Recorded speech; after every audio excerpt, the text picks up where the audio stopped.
следя за тобой, очень, ну, наблюдаю, что ты очень много ставишь спектаклей за пределами родного Башкортостана.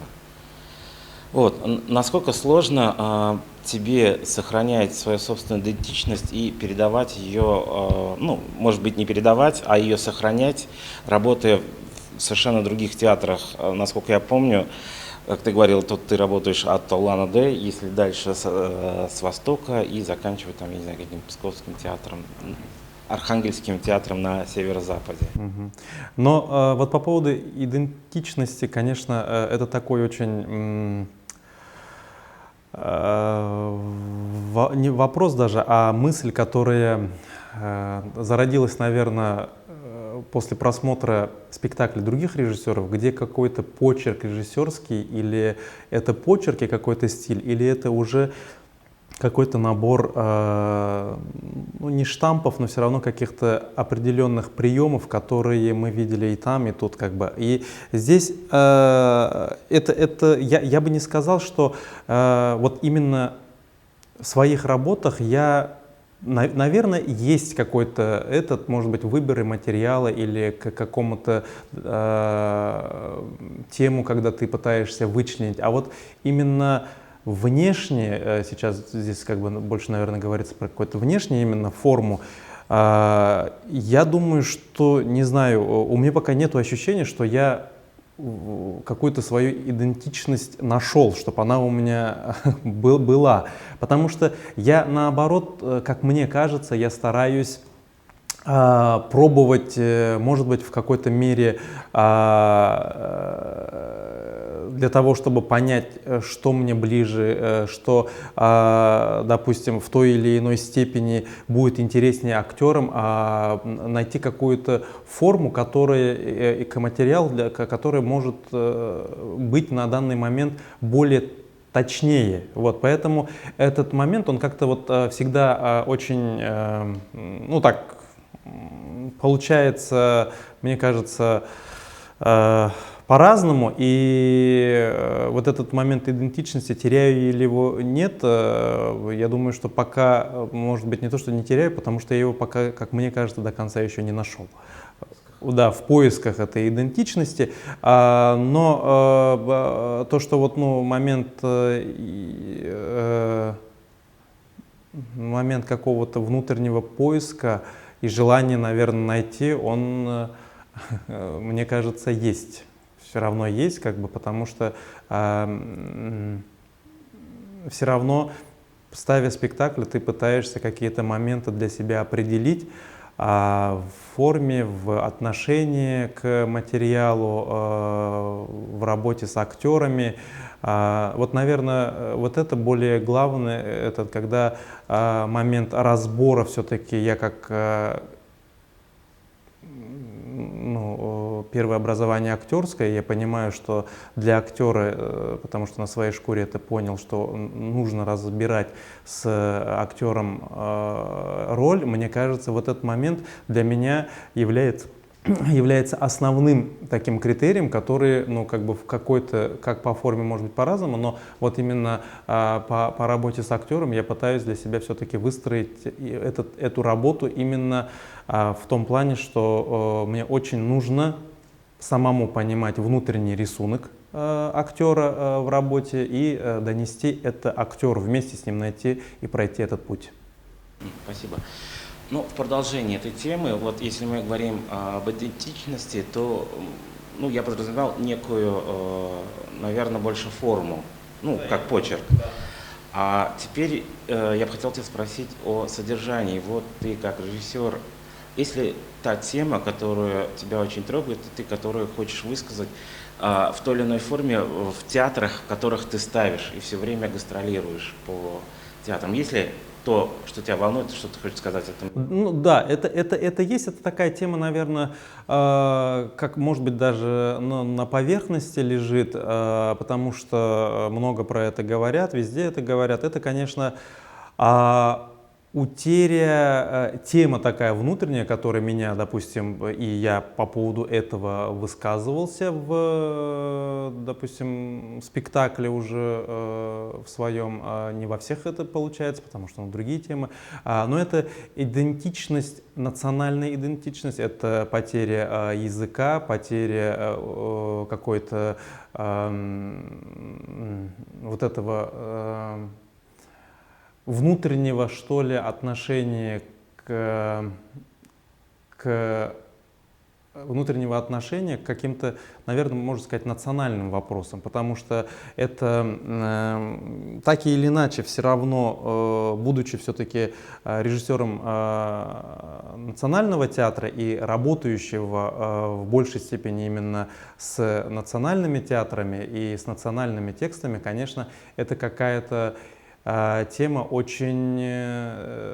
важная для меня, и я, в принципе, также нахожу очень много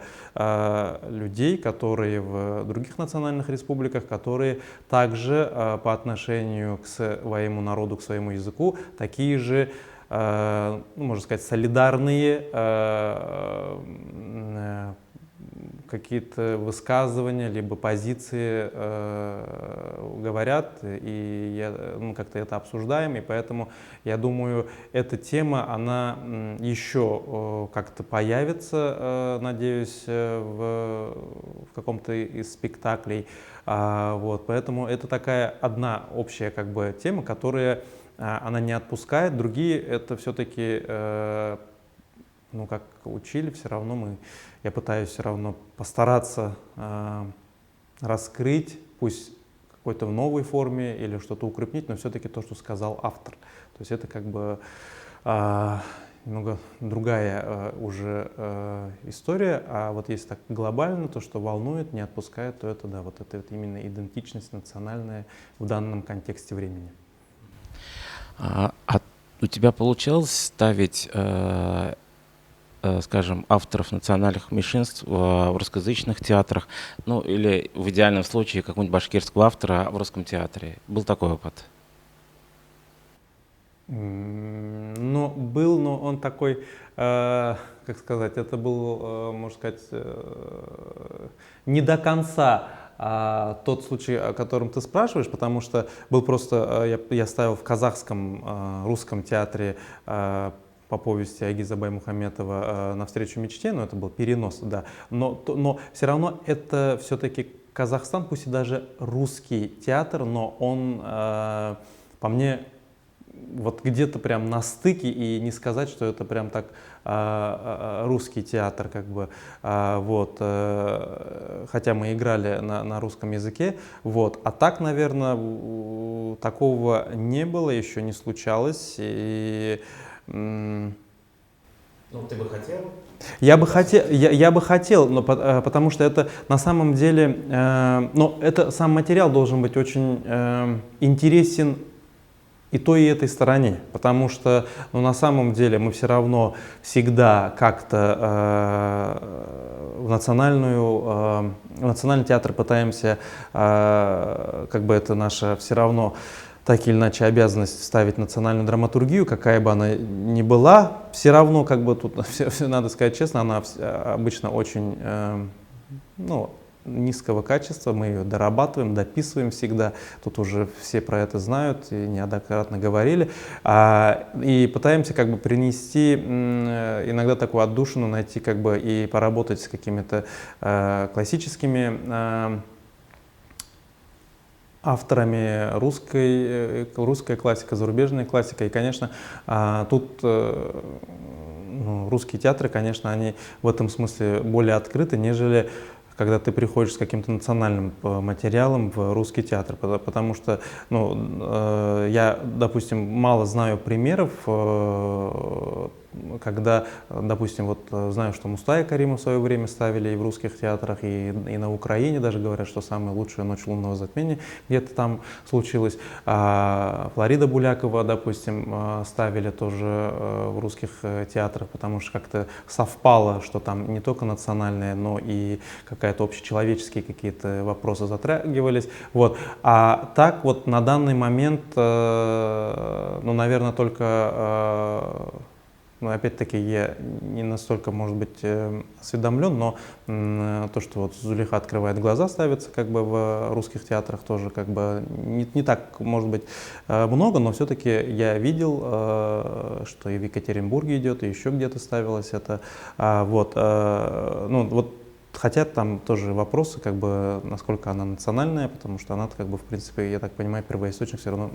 на русском языке был написан, если я не ошибаюсь. Я к тому, что момент просто должен быть очень такой в обе стороны интересен, а таких, конечно, все равно, потому что национальная, тут еще как, национальная драматургия, национальная проза, она все равно в какой-то мере в таких тоже рамках, потому что ей, конечно, нужно говорить о каких-то местных болевых точках, да, и без этого никак невозможно. И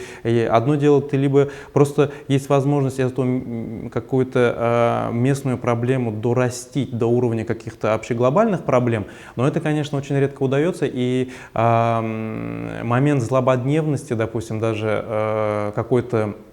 пьесы или прозы, которая вот сегодня написана, она настолько очень бывает скоротечно, очень быстро, что вот сегодня она интересна, завтра уже абсолютно у нее, и ты ее не успел поставить, и все, уже люди про это забыли, про это, и пока ты с ним еще дойдешь до какого-то другого театра, то совсем времени потеряешь. Поэтому здесь проблема вот такая. И, ну, на самом деле, я сейчас вспоминаю, вот, ну, Товстоногов, кажется, писал, что драматургия всегда, оказывается, должна театру в плане времени, потому что, на самом деле, произошло какое-то событие, мы, люди, как бы, и авторы в том числе, должны как-то через какое-то протяжение времени это событие как-то понять, осмыслить и потом, конечно, уже написать. Да? И, конечно, вот этот момент, когда театр готов, допустим, поставить, а сейчас еще нету какого-то литературной основы, это, конечно, всегда такая большая-большая ну, проблема. Но и также автор не может знать, ну, хотя и такие бывают, когда, допустим, он сегодня написал это, а это случилось завтра, да, и такое, кстати, бывает, но это уже как бы гении, великие люди, которые, на самом деле, ты говоришь, вот как будто бы предугадал, что он написал, это вот случилось вот именно в таком контексте, и это, конечно, уже, ну, не знаю, это уже такие единичные случаи, когда это уже гений автора, человека может как-то предсказать будущее. Вот, вот так вот где-то. Смотри, вот в национальном, ну, в любом национальном театре у любого народа есть некие национально-ментальные особенности. И, к примеру, перенос и постановка каких-то классических произведений не всегда бывает уместно, ну и не получается хорошо не потому, что там режиссер не профессионал, а это, ну, просто чуждый материал, как, к примеру, вот лично для меня «Три сестры» в татарском, ну, может быть, даже в башкирском театре, мне кажется, очень странным. Это, да, это я, кстати, вот на это очень сейчас обращаю внимание, потому что все-таки ментальность, я так и для себя определил, ментальность пьесы. Ментальность пьесы, она, у меня просто был у самого опыт, как бы насколько там зрители или другие заметили, но мы постарались перенести советскую пьесу, адаптировать под башкирские реалии, то есть время перенести, имена поменяли, и в принципе, это советская, ну, советская драматургия, она вот кажется, что это же советская, то есть, да, это нету такого, что это прям очень, допустим, русская, как бы, да, проблемы какие-то, не сказать, что глобальные, но все равно я вдруг столкнулся с тем, что вот эта вот ментальность пьесы очень сильно начала давлеть над тем, что я делаю. И этот момент, я думаю, что эту ментальность можно преодолеть именно в хорошей адаптации. Ну, допустим, сейчас режиссера японского, который «Идиота» снимал, он же все перенес, я как помню, да, да, в какой-то, все на свои какие-то реалии, и мы по сюжету или по каким-то отдельным моментам понимаем, что это вот это произведение. И я думаю, что ну, опять-таки, тут два могут сказать: не берите, там, не коверкайте, если вам это, грубо говоря, не подходит, как по каким-то вашим ментальным своим соображениям, да. Но я думаю, пробовать все равно стоит, потому что тут нету момента, что вот я взял и я там, ну, думаю, вот там великого Чехова, да, сейчас так пообрубаю специально, но я его там сделаю, там, грубо говоря, башкирским или каким-то да, другим, где в каком я театре буду ставить. Я думаю, что все-таки есть возможность и нужно делать, потому что этот во-первых, все равно есть все-таки то, что никуда это гениальная драматургия, да, все равно этих классиков, но в то же время еще есть момент того, что вот этот вот перенос, да, о котором мы сейчас говорим, он все-таки очень, ну, как сказать, должен быть, я думаю, это какой-то очень профессиональный внутренний какой-то должен быть какая-то позиция, потому что я все-таки думаю, что это можно сделать. Но согласен, что, допустим, вот вставить, грубо говоря, как она написана, в большей степени возникает все равно какой-то внутренний, даже не внутренний, ну, если для меня внутренний, но все-таки какой-то момент дискомфорта все-таки возникает, потому что, ну, не знаю, вот так вот у нас не принято, да, а тут, допустим, в пьесе написано, и ты сразу как-то не можешь для себя и какие-то очень, даже на каких-то бытовых моментах даже это не ложится и не получается. Вот. Но опять-таки я думаю, что все-таки это не какой-то критерий для того, чтобы это не делать и не пробовать. Я думаю, что пробовать надо, и я думаю, что если есть какое-то очень точное режиссерское решение, то это можно делать. Не знаю, это очень часто говорят, что вот, допустим, перевод Пастернаком шекспировских пьес — это отдельное уже ну, практически другое произведение, потому что те, кто читают, знают английский и читают его в оригинале, говорят, что ну да, вот там так, а вот так. То есть вот это перевод на самом деле, особенно если тут происходит так вообще, допустим, если какую-то зарубежную пьесу, его все равно обычно переводят сначала на русский, потом, допустим, на еще тот язык, в котором ты ставишь, это такой уже сколько произошло все равно вкраплений, да, каких-то других и людей, и понятий, потому что на самом деле иногда одно слово абсолютно меняет смысл предложения. То есть это, смысл предложения там дальше, там, я не знаю, на монолог и так далее влияет. Поэтому это в этом смысле, конечно, это такая очень вещь, которая очень много требует и каких-то внутренних затрат и желаний, но опять-таки я думаю, что это все-таки вещь нужная, которую можно и нужно делать, потому что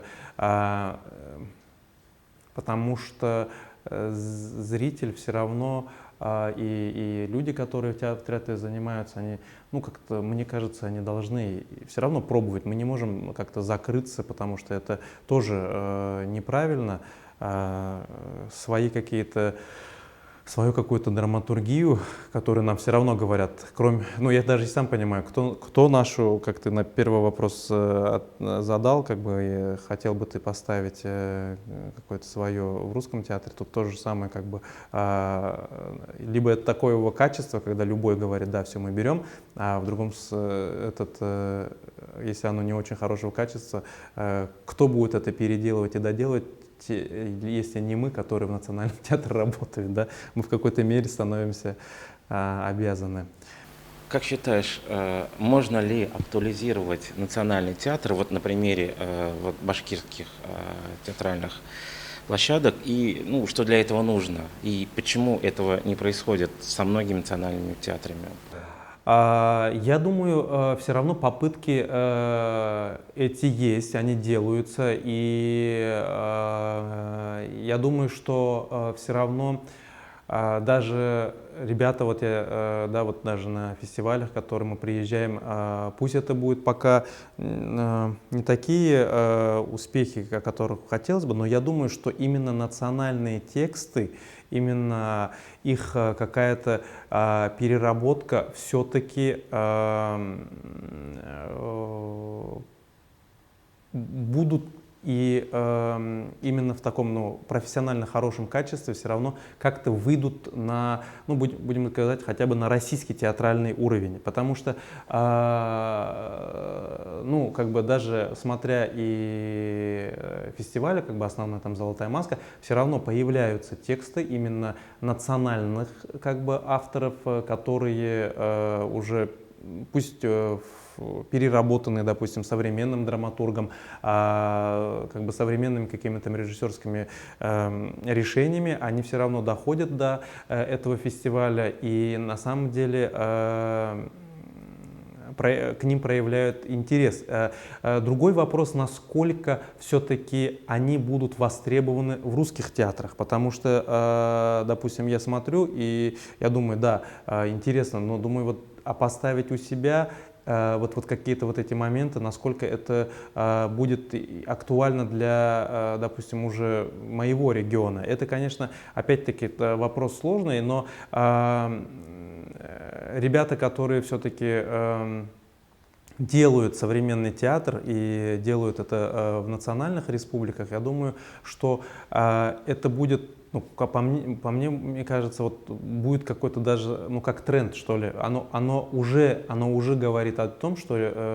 ребята делают, перелопачивают, пусть иногда за это там нас ругают, да, что вот, ну, зачем вы на это святое посягнулись. Но по мне так наоборот, если человек взялся, то значит, ну, я еще ни с одним режиссером не встречался, с таким, который вот берет и говорит, дай-ка я вот возьму и испорчу. Вот это написано, а я вот сейчас возьму и буду, и пусть мне, вот я не знаю, да, в процессе может не получиться, в процессе может где-то момент ошибки выйти, как бы, но вот такого я человека не знаю, потому что всегда есть какой-то внутренний цензор, который ты, и все равно твоя идея, когда ты берешь классический материал, национальный свой, да, и пытаешься его как-то по-новому переосмыслить, он все равно такой, ну как сказать, все равно ты какими-то благородными мотивами, так скажем, к нему идешь. Ну, я говорю, я никогда не встречал, да, я возьму и буду так вот, чтобы потом и меня ругали, я так вот обосрут. Зачем? Таких людей я не встречал. Но почему-то иногда, и даже не то, что иногда, а очень часто возникает все-таки вот этот момент непонятия, когда говорят, ну, это не только у нас, это и в русском театре, что, допустим, начинают говорить, а это не Чехов. И на самом деле здесь можно там сказать, ну, Чехов, он, если вот так говорить, это вообще было начало 20 века, то есть если вы на то и тогда его не принимали, мы все это знаем, историю, когда, да, его первые спектакли по его пьесам были не приняты и так далее. То есть вот этот момент, он какой-то очень такой, ну, тоже в какой-то мере болезненный для творческой команды, потому что всегда мы как люди все равно, которые выходят на публичный суд, да, там не только зрителя, да, еще и критиков профессиональных, и коллег профессиональных, которые приходят смотреть. Конечно, такой все равно момент, притом еще и ты сам себя как-то контролируешь и пытаешься какие-то свои темы и мысли туда привнести. Вот поэтому эта история такая очень, с одной стороны, неблагодарная, да, потому что вот все, ну, ощущение, что лучше пусть лежит, не трогайте своими грязными руками этот, но я думаю, что она очень нужная, потому что если этого не делать, то на самом деле про это забудут, ну и, допустим, вещи, которые, ну, особенно национальных каких-то авторов, которых там, да, там начало века или еще какие-то, ну, да, если это не делать, то на самом деле современники-то про них даже и не узнают, они не прочитают. А может быть так, вот их даже если раздражило что-то, они говорят, ну типа, что за фигня, дай-ка я прочитаю, как там первоисточники. Я сейчас не помню кто, один автор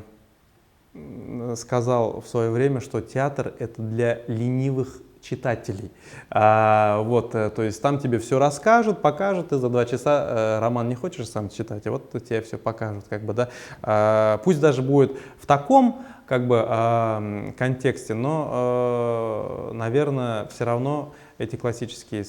произведения надо брать, перелопачивать, думать о них, ставить, ошибаться, но все-таки, чтобы про них не забывали. Помнишь, мы часто с тобой беседовали о всевозможных табу, которые существуют в наших народах, о том, что можно говорить, что нельзя. Вот насколько ты считаешь, что вот эти табу, они тормозят наш, собственно, театральный процесс, не только, а процесс создания современного искусства, который поможет, опять-таки, сохранить нас в будущем как народ? Я думаю, что это очень сильно тормозит, потому что все-таки, когда какая-то проблема, она назревает, я вот тоже статью читал, если это выход через искусство, оно все равно предполагает, ну пусть будет какое-то образное, но все-таки выход этой, можно так сказать, негативной энергии, да, потому что табуированная тема — это все равно момент просто замалчивания, да, это нету такого, что люди как бы вдруг перестали об этом думать или перестали об этом на кухне говорить. Нет, это есть эта тема, об этом говорят, об этом обсуждают и так далее, и так далее. И ты приходишь, допустим, в театр или там какой-то фильм смотришь, и ты вдруг понимаешь, что, допустим, ну вот это вот так, а здесь это просто либо закрыли на это глаза, либо просто так, да, обошли, и все. И этот момент, он, конечно, начинает раздражать тебя, как бы,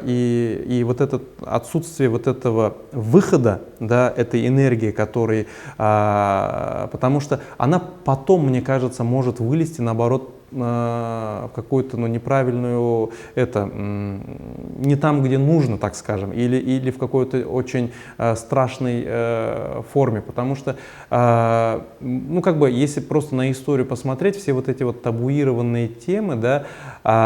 которые так или иначе иногда столетиями замалчивались, да, ведь потом все равно приводили к каким-то не очень хорошим последствиям. А тут, в принципе, ну, допустим, тоже, да, там у кого-то, у человека что-то накопилось, он что-то там терпел,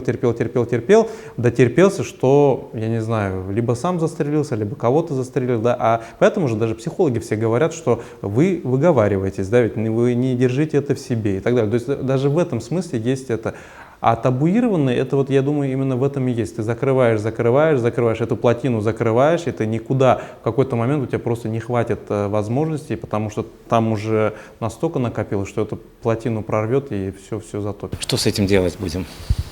Ну, не знаю, это, конечно, вопрос такой. Опять-таки, если исходить из, так скажем, истории, наверное, будет приходить на помощь эзопов язык, да, что это будет говориться, допустим, сейчас советские мультфильмы, на которых мы росли, там иногда смотришь, думаешь, нифига себе, оказывается, такой смысл, а я там, ну, там просто считывал первый только план. Поэтому, наверное, как сказать, голь на выдумке хитра, все равно люди будут желать, говорить, и каким-то другим, наверное, методом, языком это все равно будет, как травинка через асфальт, пробиваться, все равно это будет пробиваться. Просто вот если лично к театру, момент такой, театр сам по себе очень локальный вид искусства. И если кино хотя бы оно как-то, ты можешь его посмотреть, то вот в театре, допустим, где-то что-то сказали, да, ты не доехал, ты не смог оценить, ты не успел посмотреть, и этот, да, он вот там, я не знаю, год-полтора и рассыпался, и ты его, конечно, не оценил, не смог как-то на него увидеть и какое-то внутреннее свое восприятие, чтобы у тебя родилось. Вот поэтому в этом смысле для театра, конечно, это сложно, но я думаю, что это, кстати, я не знаю даже, насколько вот это вот сейчас идет фестиваль «Ремесло», и, допустим, обычно в любом там и на Nauruzi, и в любых других как бы фестивалях делают какие-то, ну так скажем, темы, по которым можно поговорить. Обычно я всегда, когда смотрел темы, мне всегда казалось, что они настолько общие, без какого-то внутреннего линии. Ну, допустим, грубо говоря, давайте по поводу 20 века поговорим. А вот, кстати, вот никто никогда не говорил, а давайте вот поговорим просто о табуированных темах в Национальном театре. Почему это, вот, ну, допустим, это очень точная как бы формулировка. Тут не может быть таких очень, как сказать, двояких ответов. Либо ты говоришь, что да, они есть, и их дофига, и мне, допустим, их какие-то моменты запрещают это делать, либо ты говоришь, нет, я их вообще не знаю, они, то есть, замечательные, и, грубо говоря, все это, я вообще в этом разговоре не участвую. Но вот, допустим, такой, мне кажется, был бы формат, именно потому что это все-таки тема, ну, как бы в Национальном театре более острее, хотя, наверное, я вот и читал и статью, допустим, табуированные темы в российском кино, как бы там тоже огромное количество этих тем оказывается, которые вот нельзя и все. Но еще, наверное, тут получается это к нам также придет, потому что это оттуда приходит. И плюс еще национальные свои табуированные темы сюда. То есть у нас все равно их всегда в купе будет чуть больше, чем в российских театрах и в российском кино. Поэтому, но поговорить об этом, хотя бы вот так вот заявить, да, я думаю, что это очень довольно-таки правильно было бы. Допустим, на том же Nauruzi. Ну, не знаю, мне кажется, табуированные темы в драматургии или в театре, эта тема, наверное, так же сама будет табуирована уже на выходе, допустим, как момент такого, что давайте про это поговорим. Вот. Хотя было бы интересно послушать, что и другие скажут, допустим, те, кто приезжают с других национальных республик.